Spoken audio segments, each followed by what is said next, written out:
Molto spesso non creiamo certe situazioni, non attraiamo certe dinamiche nella nostra vita, semplicemente perché abbiamo delle credenze che ci impediscono di far sì che ciò accada. Molto spesso non attraiamo quello che davvero potrebbe arrivare a noi proprio perché pensiamo di non meritarlo.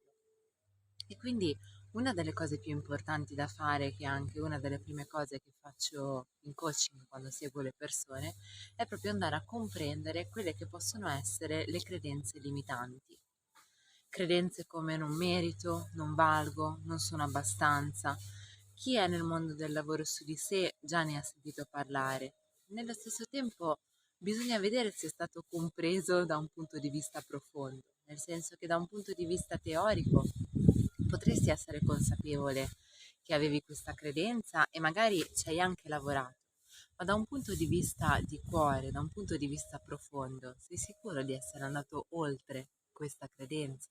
O ancora stai vibrando e stai attraendo situazioni in base alla tua vibrazione?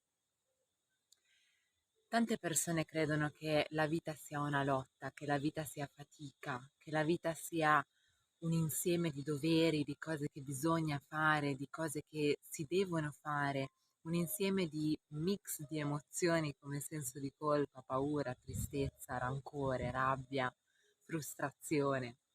E poi ogni tanto c'è qualche sprazzo di felicità, di gioia, di allegria che dura poco. Questo è il samsara, è quello che il Buddha chiama samsara ed è proprio la ruota di piacere e dolore, la ruota della sofferenza.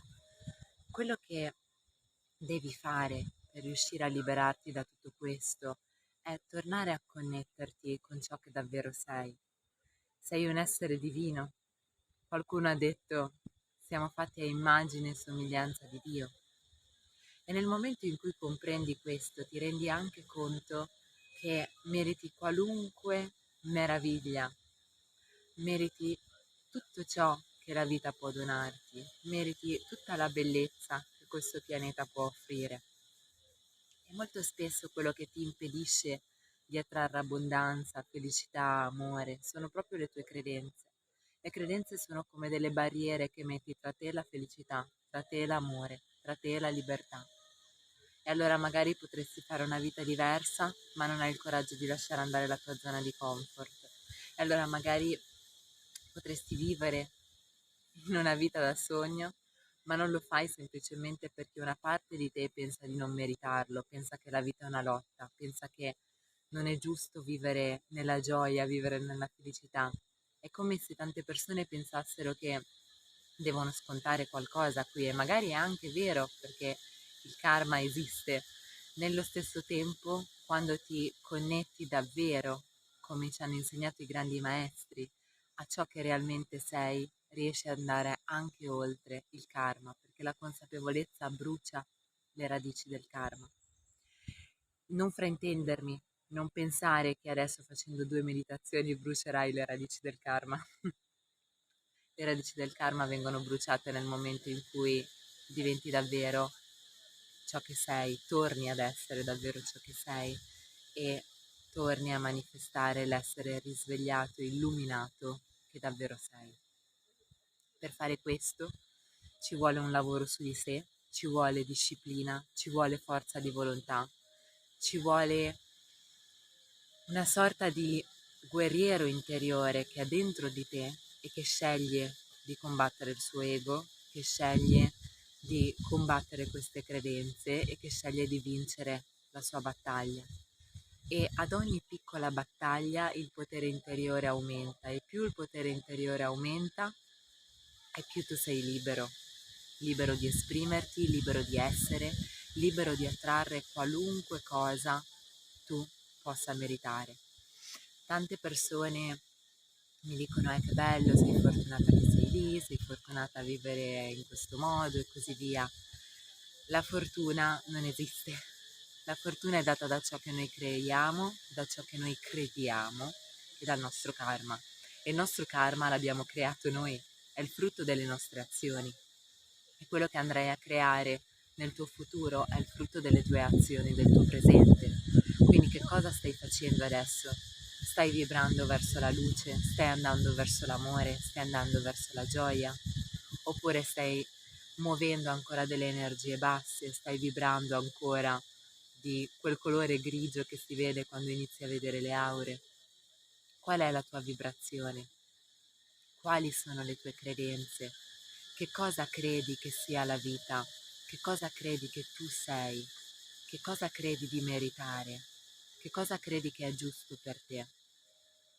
Rispondi a queste domande e ricordati che a volte sono più importanti le domande che le risposte, nel senso che se tu fai tue queste domande, qualcosa dentro di te si smuoverà e già questo sarà il lavoro su di sé, l'inizio del lavoro su di sé, perché poi come dicevo prima, questo lavoro va accompagnato da consapevolezza, da studio, da costanza, da voglia di mettere in pratica quello che hai imparato da un punto di vista teorico. E come? Iniziando a cambiare i propri pensieri, le proprie azioni, il proprio modo di parlare, di agire, di alimentarsi, di muoversi e così via. Quando tutto vibra nella direzione della luce, quando tutto vibra con la consapevolezza che siamo un meraviglioso essere divino venuto qui a manifestare Dio, allora tutto accade come per magia. Se ti senti un mendicante, lo sarai. Se ti senti una persona negativa, la sarai. Se ti senti un peccatore, una persona che ha fatto tanti sbagli, una persona che non merita, non meriterai. Se senti di non essere abbastanza, non riceverai abbastanza e non sarai abbastanza per te. Ma se invece torni a far risplendere la tua luce, torni a ricordare che tu e il divino siete una cosa sola, allora davvero inizierai ad attrarre tutto ciò che meriti, tutto ciò che vuoi, tutto ciò che è la meraviglia di questo pianeta. E fondamentalmente noi siamo qui per vivere delle esperienze e per imparare da esse, per viaggiare in questa dimensione come dei pellegrini, acquisire dei talenti, delle qualità e esprimere appieno il nostro potenziale, esprimere appieno i nostri talenti, le nostre qualità, esprimere appieno quell'essenza divina che è dentro di noi. Siamo qui con il compito di manifestare delle caratteristiche del divino.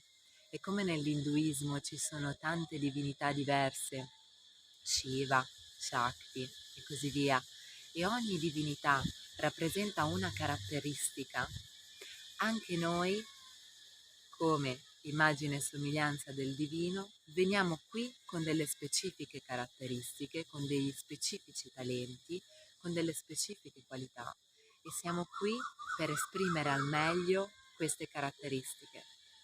Ma se tu ti fai avvolgere dall'illusione, dal maya, dalla sofferenza, dal credere che questa sia la realtà, ti farai risucchiare da questo vortice di illusione e continuerai a dormire. Nel momento in cui invece ti svegli, ti rendi conto che questo pianeta è un meraviglioso pianeta di sogno, che il tuo corpo è un meraviglioso corpo di sogno e che di conseguenza hai la possibilità di plasmare ogni cosa, te stesso, il tuo corpo, la realtà, tutto ciò che accade, come per magia. Ti mando un abbraccio di luce, ascoltati e se hai bisogno di supporto per comprendere le tue credenze, per andare oltre, sai che questo è il mio compito e sono qui, anche a disposizione per te. Un abbraccio da questo meraviglioso panorama.